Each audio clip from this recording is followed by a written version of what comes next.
Hey guys, so first of all, I would like to say thank you to everybody who commented and liked my video on Jeremy Dell. Sorry, I had a brain fart. It seems like a lot of people like that sort of stuff, so I am definitely going to be doing more of that because that fully interests me, and I had about 10 different ideas pop into my head immediately of videos I could do. However, I don't want to just jump into doing the same videos that everybody else does. Because I feel like that's repetitive, and obviously if people want to hear different stories that are pretty popular, I'm more than happy to do a video on them. But you know, things like Manson and Zodiac Killer and whatever are very popular, so I probably won't do those unless requested, or unless I just don't have a great idea one week, then I'll do a more popular story. But if anyone has any stories they'd like to hear more on, please comment below and I would be happy to look those up and do as much as I can. I have requested a police report from a pretty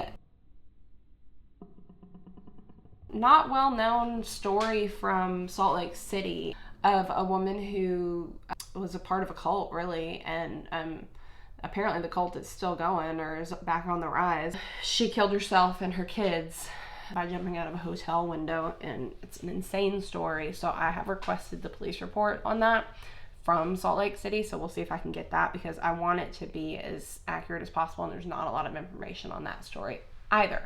So that is a story that is hopefully forthcoming as soon as I get the correct information on it. In the meantime, I thought I would do a story that I had never heard of until, at least not all the details on, until about a month ago. And I do a lot of true crime research and stuff, so the fact that this story hadn't been as widely publicized as most, I thought was pretty interesting.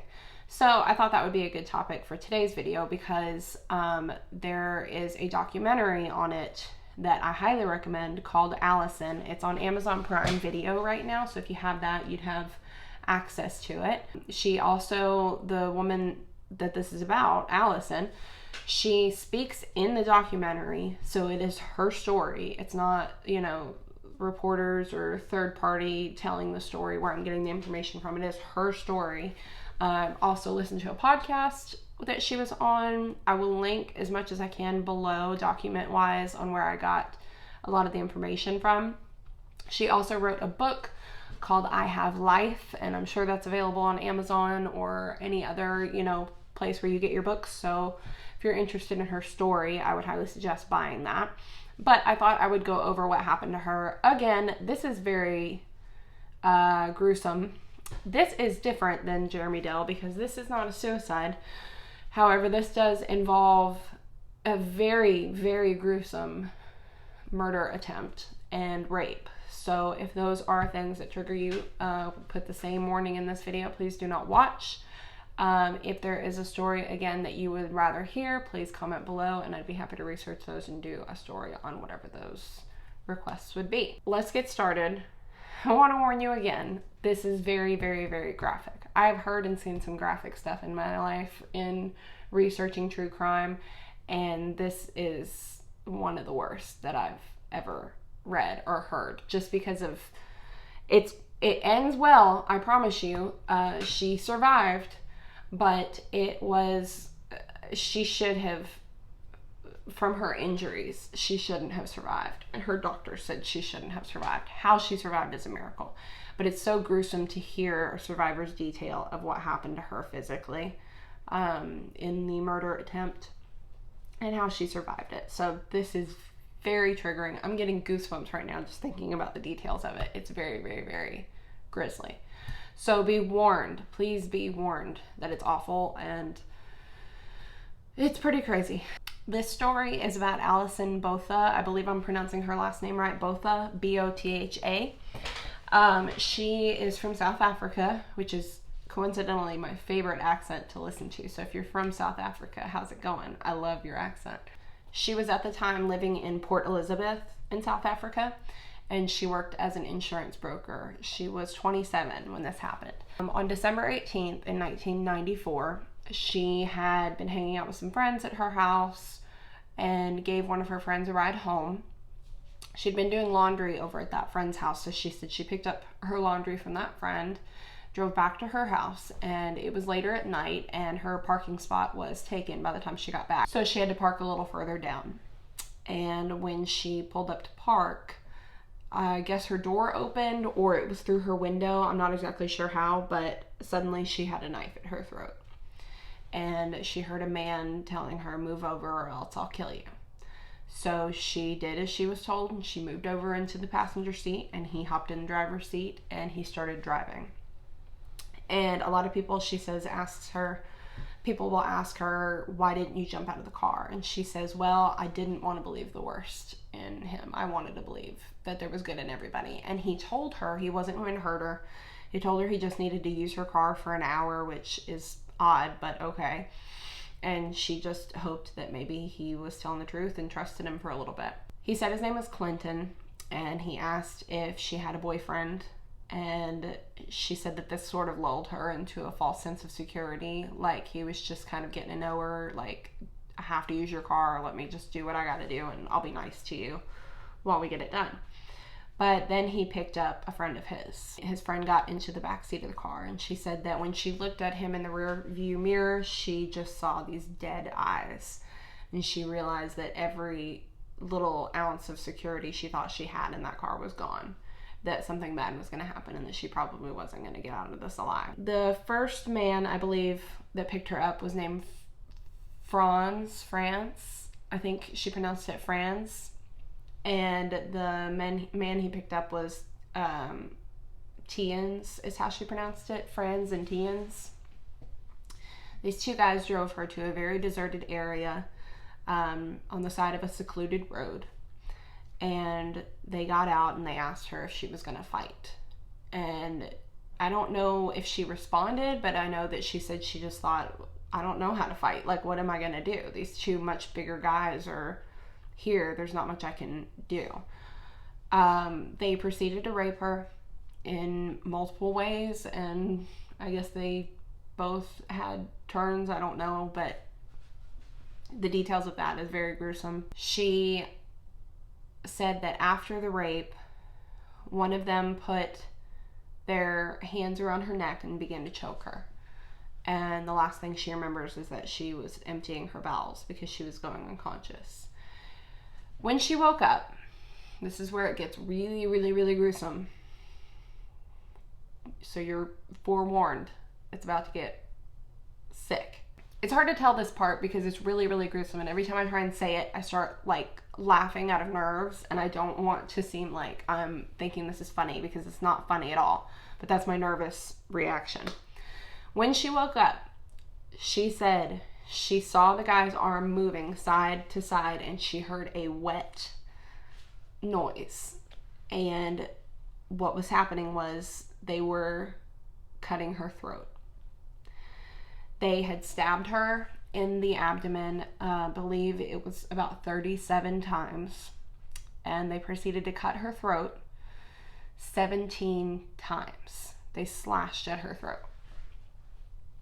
And this makes me like, I have such a fear of my throat being cut for some reason.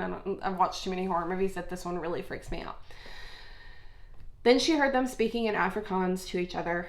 One of them asked, "Is she dead?" And the other one said, there's no way anyone could survive that.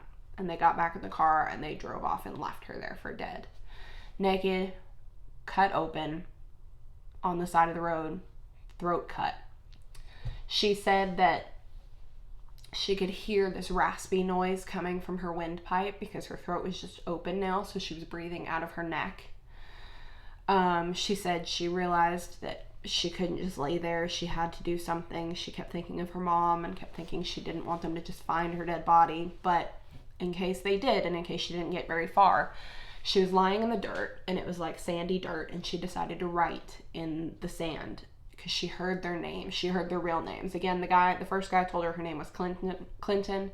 It wasn't. She heard them call each other by their names, so she wrote in the sand, "Franz, Tiens, I love Mom," because she just wanted her mother to know if she didn't make it that she at least was able to fight for a little bit and leave a clue as to who did this to her, which is horrible to think of, but that's what she had to do. She started to crawl, and she felt something wet near her legs. And she realized that her intestines were hanging outside of her body. She had her denim shirt nearby that they had taken off of her. So she pulled the shirt near her and used it to sort of cradle her intestines together. She quickly realized that crawling was too awkward and she wasn't going to make it crawling. She just couldn't get anywhere, and that she had to get up. When she stood up, she said everything went black for a second and she was confused. And she reached up, to where her throat was, to where her face was, and tried to sort of close the wound, I guess, but her hand completely went inside of the wound. The reason this happened, and the reason she wasn't seeing anything, was because she wasn't looking forward at her hand. When she stood up, her head fell backwards between her shoulder blades because they had severed the muscles that kept her head upright. So with her other hand, with one hand, she's cradling her intestines in her shirt, and with the other hand, she had to pick up her head and hold it upright so that she could walk to the street to safety. She walked 90 meters, got to the road where she had seen headlights passing by and everything, so she knew if she could just get there, at least they could find her. She got to the road and collapsed, and after a little while, she saw some headlights and a car pulled up. And she said in that moment, she feared that it was Franz and Tien's coming back.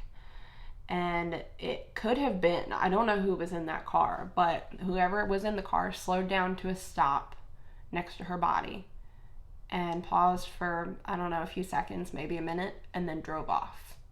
So that makes me think that it is them, but this isn't confirmed. Either way, it could have just been someone who couldn't believe what they just saw, or maybe they thought, I can't do anything for her, I'm going to go ahead and call the police. I don't know.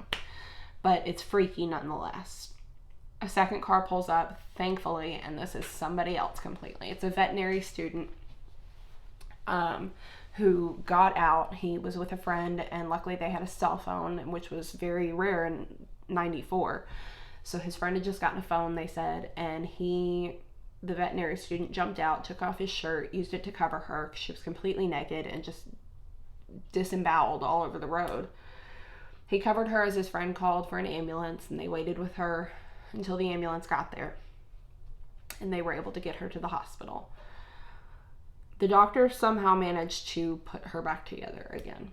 They did not expect her to survive. The doctor that did the surgery is in the documentary. Also, the guy who found her on the road is in the documentary. It's amazing. He said in his 16 years of practice at that point, he had never seen anything like this.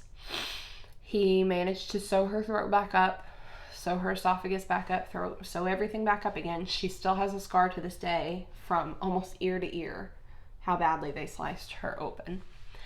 And they had to put her back together again intestine-wise. And the problem with that is she was crawling through the dirt. And you can't just shove intestines back in a body when they're that filthy and that just all out of order. So they had to go through piece by piece and clean them off and put them back properly into her. After the surgeries that she had to fix these, she was in the hospital for 3 weeks. The police came, and I think in the documentary she said that they had some pictures, like a booklet of pictures of people who they had booked in the past, and she looked through them and she saw her attackers and she pointed them out. For some reason, and the doctor tells this in the documentary, and he couldn't believe that they asked this, and they were apologetic, but for some reason they said that they needed vocal confirmation. Well, she had a breathing tube in her throat, and he told them, I'll have to remove the breathing tube in order for her to speak. And they said, we're sorry, that's what we need you to do. And he asked her, and said, of course we don't have to do this, you can wait, or whatever. And she said, no, take it out. I think she was writing or something, and she said, take it out. And he took it out, and she was breathing on her own. Luckily, she was able to. And she told them, that's them. And, that's amazing that she, in her state, in the after the surgery, after everything she's been through, after surviving what she just survived, she said, fuck it, take it out. I'm gonna tell you who did this to me. And she did. And that's amazing. That's ridiculous. I cannot imagine being in that position. But luckily she survived. The only thing that the doctors really were concerned about, besides her fully recovering, was whether she was ever going to be able to bear children because of the damage that was done to her abdomen. Happy ending was that she was able to. In 2003, she had a baby, and she has had another baby since. She's happily married. As far as I've seen, I haven't heard any recent news on her relationship, but she has 2 kids, and she does public speaking all over the country about what happened to her. The men were caught. They were known as the Ripper rapists. They were given multiple life sentences. They were sentenced with rape, attempted murder, all these kidnap, all these grisly things that they did. So as far as I can tell, the men are still serving life sentences in prison. Hopefully they'll never get out, because this is just insane. But that is the story of Alison Botha. Again, I highly recommend the documentary Alison. It's spelled with 1 L and 1 S, Alison. And her book, I Have Life, is probably available where books are sold everywhere, online and in stores. Please check it out. I will link all of my sources down below. Again, please request stories that you would like to hear, and I'm happy to do research on them and do some more true crime stuff. And if you enjoyed this video, please hit the like button. Please subscribe for more stories like this, or more of whatever else I feel like posting. And thanks again for watching, and I will see you guys next week.